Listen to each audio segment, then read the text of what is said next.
If you want to talk about money raising or being an entrepreneur or social media or social commerce or mobile, or we can talk about any of that stuff.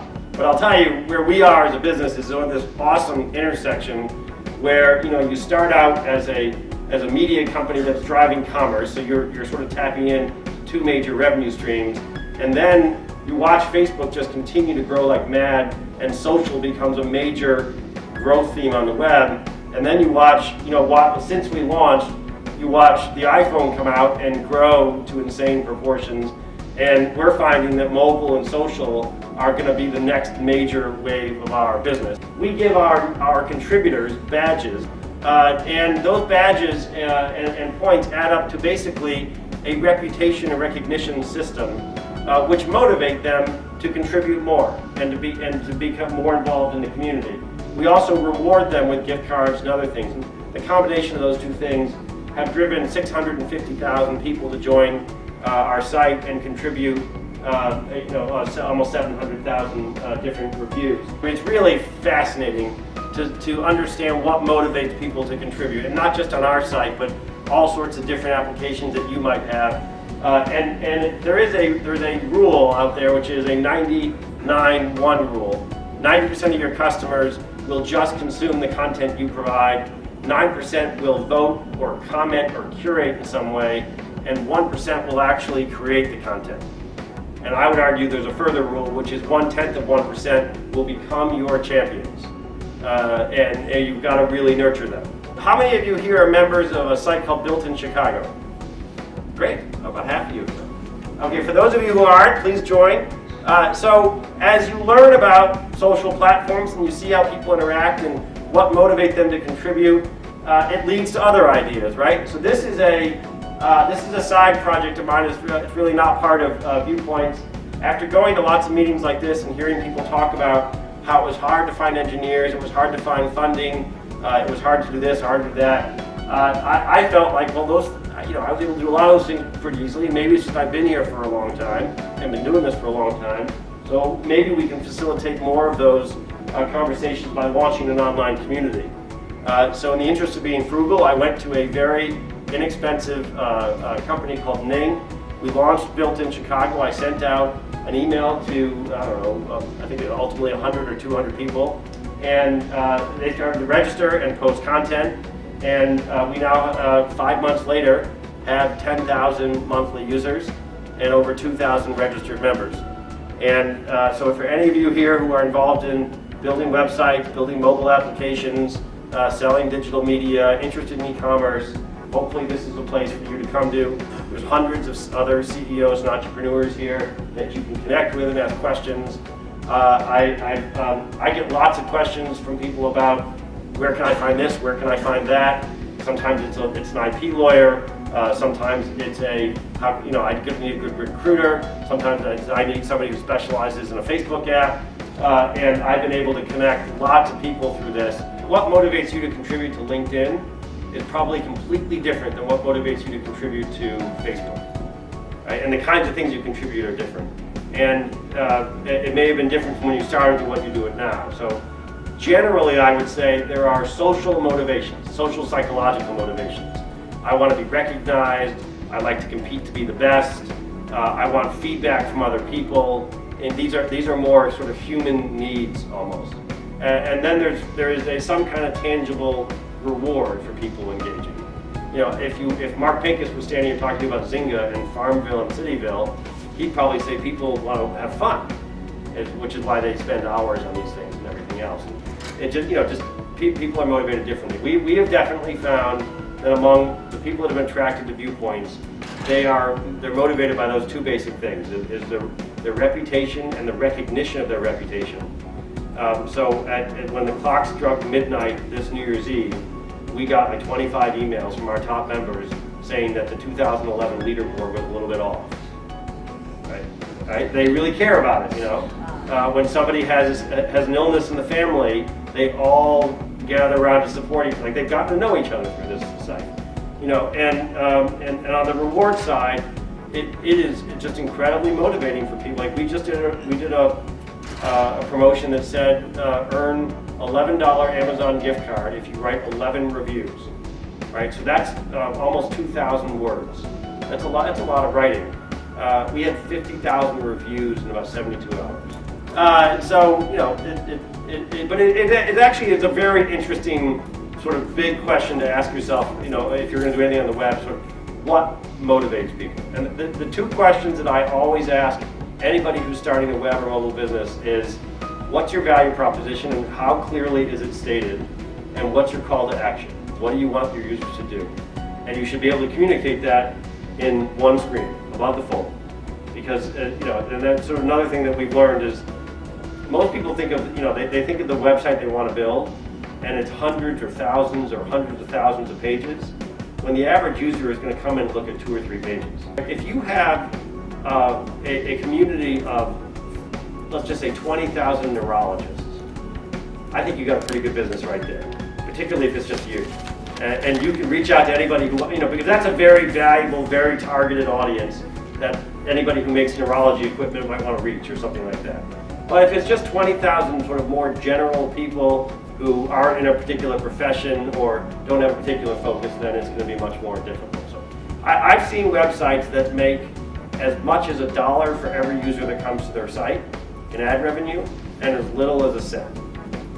Right? And it really depends on the you know, why are they there and how valuable are they to some outside party who might pay you for access to them. If you're targeting a sort of general, like local audience or sort of a fairly large audience, I would say if you're an individual, you probably need to get to at least 100,000 monthly users before you can pay yourself a salary.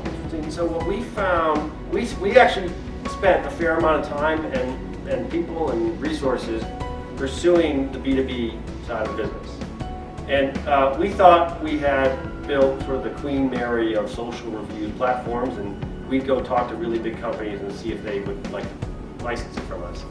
What we found, and we signed a couple early on, but what we found ultimately was that, and many of you may have heard the term consumerization of enterprise software, that even the biggest of the big companies, Fortune 50, you know, they see what you have and they're like, great, I want this one little slice, I want to be able to implement it in with a week's worth of developers' time, and I want to pay you $20,000 a year for it. And we just hadn't built it that way. We built sort of the whole enchilada as one big solution. So we've ultimately come back and said, how can we build our own consumer website and open it up through an API so that we can both have a distributed strategy and a consumer-facing media property. So that's really the road that we're going down. Is more. I mean, a simplified way to think about it is we want to be like the YouTube of reviews, right? Where you've got YouTube, that's a huge media property. They're actually I think the second or third largest search engine in the world, you know, separate from Google.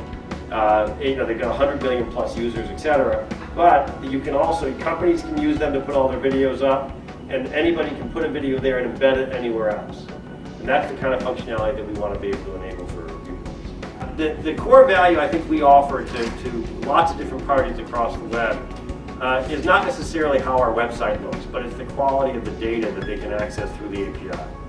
Right, so we're going to great lengths to make sure that the reviews are current, they're mapped with all the right information, metadata and attributes and everything else, and that they're really clean and that we can rank them well for the best reviews that are there, and then give them all kinds of sorting and filtering options so that lots of different parties can use them. And I've spent a lot of time talking to a lot of different people about this since Built in Chicago launched, and there's honestly so much excitement about this, more than I really feel like I would have ever anticipated.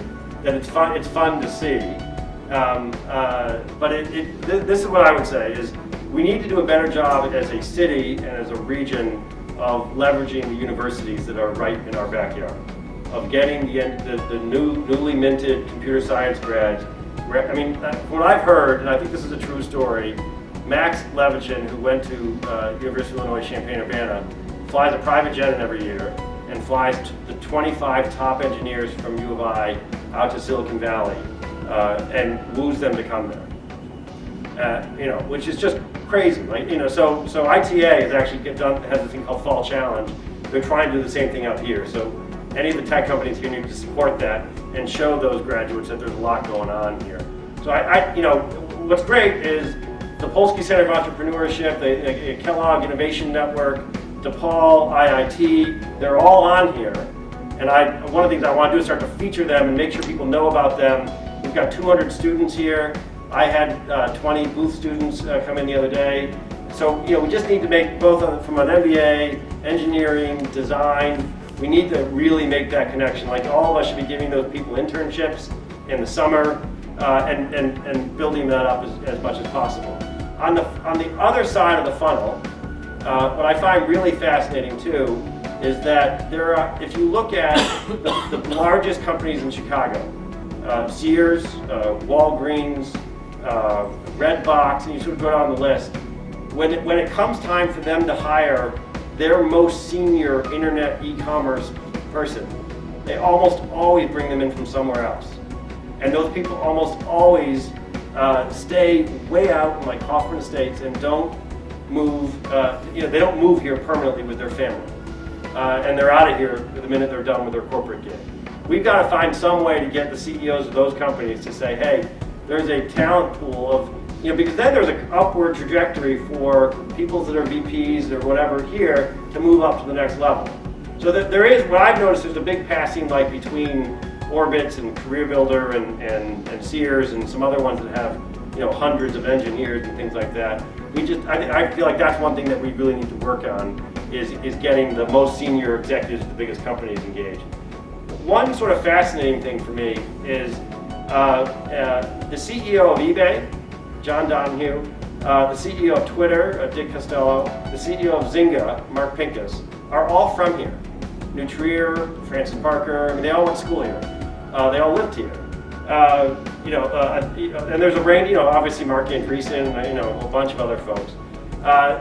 So like it's like what's going on that we've got people from here going there, but we've got big companies here hiring people from out there, and how do we build that up a little more? So I think, and hopefully this will get things started like that, where people a lot of it's relationships, just getting to know people and respecting what they do and seeing their success and all of that kind of stuff. I think will be a major help as well. I do think the city is quite committed here too, and what is good. And I guess Mayor Daley's leaving, but I know Ram is really into this, and we've talked specifically about it.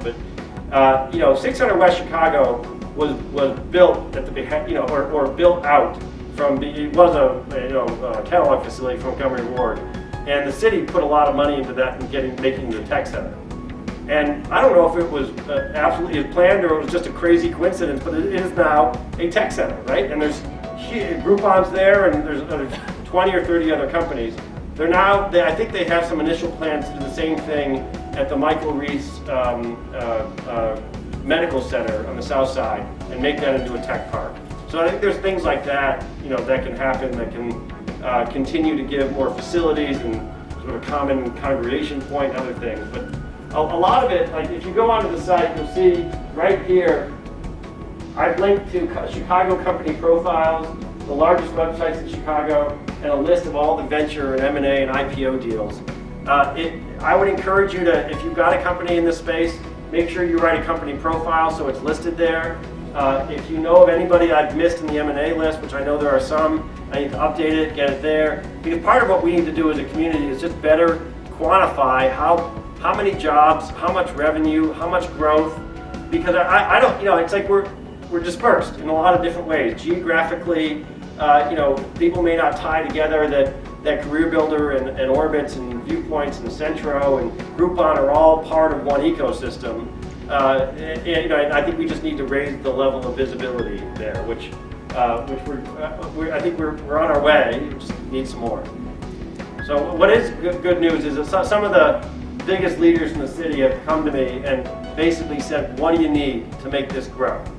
We'll give you whatever you need. So that I think we're going to get some really interesting support for it.